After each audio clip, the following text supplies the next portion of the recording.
মৰমৰ ছাত্ৰ-ছাত্ৰীসকল, যিসকল ছাত্ৰ-ছাত্ৰীয়ে 2026 বৰ্ষৰ যি HSLC পৰীক্ষা আছে তাতে অৱতীৰ্ণ হ'বলৈ গৈ আছে, সেইসকল ছাত্ৰ-ছাত্ৰীৰ কাৰণে এই ভিডিঅ'টো খুবেই গুৰুত্বপূৰ্ণ।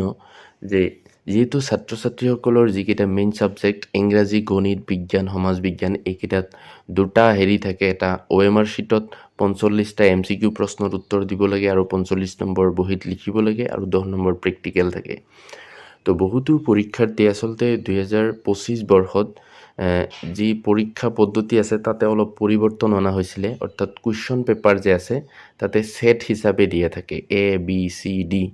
তো ছাত্ৰ-ছাত্ৰীসকলৰ যেতিয়া সেট হিচাপে 4টা সেট দিয়া হয়, তো এই 4টা সেটত MCQৰ যিবিলাক প্ৰশ্ন আছে সেইবিলাক আচলতে মানে প্ৰশ্নৰ নম্বৰবিলাক বেলেগ থাকে, যে এজনৰ 1 নম্বৰত যিটো প্ৰশ্ন আৰু এজনৰ 1 নম্বৰত সেইটো প্ৰশ্ন নাথাকে, এনেকৈ তিনিওজনৰ মাজত প্ৰশ্নবিলাক খেলিমেলিকেই থাকে।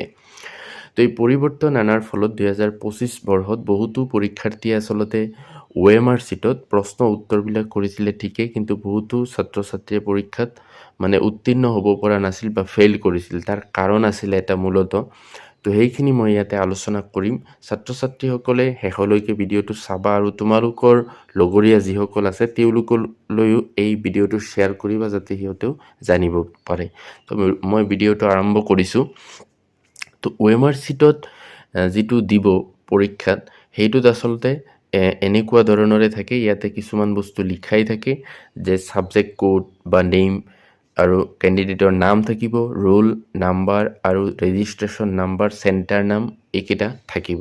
তো ছাত্ৰ-ছাত্ৰীসকলে যেতিয়া এই OMR শ্বীটখন পাব তেতিয়া ভালকৈ পৰীক্ষা কৰি চাব লাগিব যে সেইখন তেওঁৰ হয় নে নহয়। যদি হয় তেতিয়াহ'লে পৰৱৰ্তী লিখা মেলাখিনি আৰম্ভ কৰিব, কাৰণ ইয়াতে ৰেজিষ্ট্ৰেশ্যন নাম্বাৰ আছে, ৰোল নাম্বাৰ আছে, নাম আছে, সকলোবিলাক মিলাই চাব লাগিব। আৰু যদি মিলাই নোচোৱাকৈ লিখা আৰম্ভ কৰে, বেলেগ এজনৰটো লিখিলে সেই ছাত্ৰ বা ছাত্ৰীজন হয়তো অসুবিধাত পৰিব পাৰে। আৰু এইখিনি আচলতে ইনভিজিলেটৰে ভালকৈ চায়ে দিব, গতিকে ছাত্ৰ-ছাত্ৰীসকলে অকণমান চাব লাগিব। তাৰপিছত যিটো পৰিৱৰ্তন আহিল 2025 বৰ্ষৰ পৰা প্ৰশ্ন কাকতবিলাকৰ ছেট দিয়াৰ কাৰণে, সেইটো বহুত গুৰুত্বপূৰ্ণ। এনেকুৱা থাকে যে কুৱেশ্যন ছেট লিখাৰ কাৰণে ছাইডত এটা বাকচৰ নিচিনা থাকে, তাতে ধৰক কুৱেশ্যনৰ যি ছেট আছে ABCD, সেই বাকচৰ ভিতৰত লিখিব লাগিব। আৰু কুৱেশ্যন ছিৰিজ যদি A লিখিছে Aটো সম্পূৰ্ণৰূপে গোল কৰিব লাগিব, B লিখিলে Bটো, C লিখিলে C, D লিখিলে D। এইখিনি বহুতেই গুৰুত্বপূৰ্ণ, কাৰণ যেতিয়া OMR শ্বীটবিলাক চেক কৰে, এইবিলাক কোনেও মানে শিক্ষকে হাতেৰে চেক নকৰে, কম্পিউটাৰত দিয়া হয়। তো কম্পিউটাৰত যদি ছেটবিলাক মানে চিলেক্ট কৰা নাথাকে, তেতিয়া কম্পিউটাৰে সেই ছেটটো হয়তো মানে একদম চেক নকৰিব পাৰে, 0 দিব পাৰে, বা এনেকুৱা হ'ব পাৰে যে যিকোনো এটা ছেটৰ লগত মিলাই একো দিয়া নাই, ধৰক ছাত্ৰ বা ছাত্ৰী এজনে Cৰ আনচাৰ কৰিছে কিন্তু Aৰ লগত মিলাই কপিটো চেক কৰিলে, তেতিয়া সেই ছাত্ৰ বা ছাত্ৰীজনে পৰীক্ষাত হয়তো নম্বৰ কম পাব। আৰু সেইটো কোনে জানে যে MCQত 45ৰ পৰা 13 পাব লাগিব, তেতিয়াহে ছাত্ৰ বা ছাত্ৰী এজন পাছ কৰিব। তো এইখিনি সৰু কথা এটা নিলিখাৰ কাৰণে হয়তো বহুতো ছাত্ৰ-ছাত্ৰীয়ে ফেইল কৰে। আৰু যিসকল ইনভিজিলেটৰ থাকে, যদি জানে তেওঁলোকে হয়তো কথাটো কৈ দিয়ে, যদি নাজানে ইনভিজিলেটৰে চাইন কৰি গুচি গ'ল, তেতিয়াহ'লে ছাত্ৰ বা ছাত্ৰীজনে হয়তো অসুবিধাত পৰিব পাৰে, কাৰণ এই লাইনটো বহুত সৰুকৈ লিখা থাকে, হয়তো কাৰোবাৰ চকুত নপৰিবও পাৰে সেইকাৰণে। আৰু তলফালে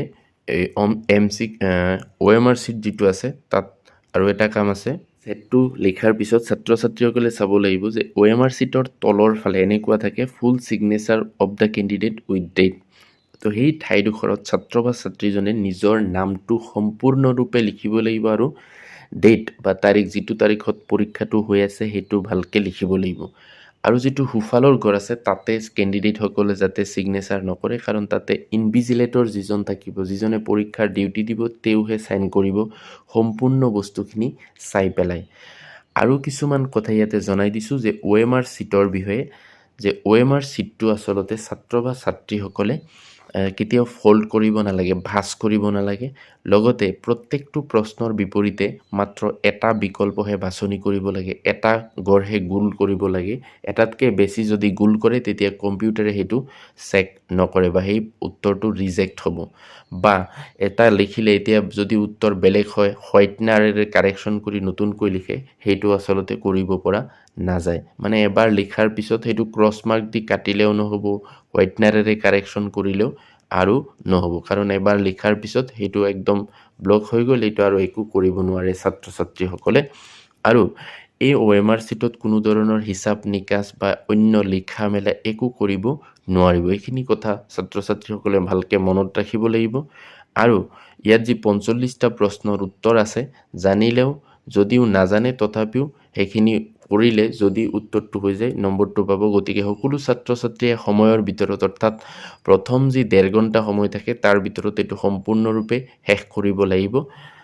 নহ'লে সময় শেষ হৈ যোৱাৰ পিছত এই OMR চিটটো আচলতে ইনভিজিলেটৰে লৈ যাব। তো এইখিনি কথা ছাত্ৰ ছাত্ৰীসকলে মনত ৰাখিব লাগিব। আৰু এই OMR চিটবিলাক ফিল আপ কৰোঁতে সদায় বল পইণ্ট ব্যৱহাৰ কৰিব লাগে, বিশেষকৈ ব্লেক পেন বা ব্লু পেনো লিখা থাকে, এডমিটত চাগে লিখাই আছে। আৰু যদি ছাত্ৰ ছাত্ৰীসকলে বল পইণ্ট পেনটো যদি 0.7 mm ৰিফিল থকা লয় তেতিয়াহ'লে বেছি ভাল, সোনকালে গোল হৈ যায় আৰু সোনকালে এইখিনি ফিল আপ কৰিব পাৰিব। আৰু ছাত্ৰ ছাত্ৰীসকলক আচলতে পৰীক্ষাত আৰু এটা কথাও কৈ দিছোঁ যে 10 মিনিট আগতে প্ৰশ্নবিলাক দিয়া হয়। 10 মিনিট প্ৰশ্নটো পঢ়িবৰ কাৰণে দিয়া হয়। যেতিয়া ফাইনেল বেল মাৰে তেতিয়া লিখা মেলা ষ্টাৰ্ট কৰিব লাগে।